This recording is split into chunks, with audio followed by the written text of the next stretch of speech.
हमने क्या सीखा था? घटाना। अच्छा बच्चों, ये बताओ कि दो में से दो गीस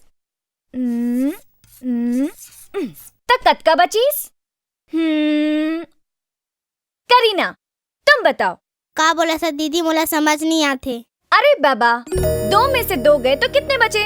मोला सवाल समझ नहीं आते। अच्छा ठीक है, तोर करा 2 ठन रोटी है तो दुन्नुल खा लेबे तो का बची? साग। हाँ?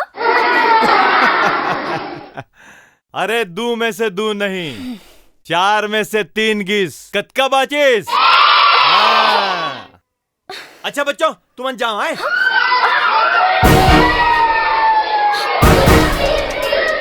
मास्टरनी जी, एक झन बाचे है, तैयार रहिए। अभी एक झन बाचे है।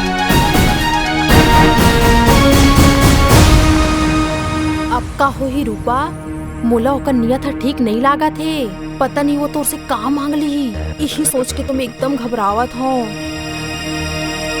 चल।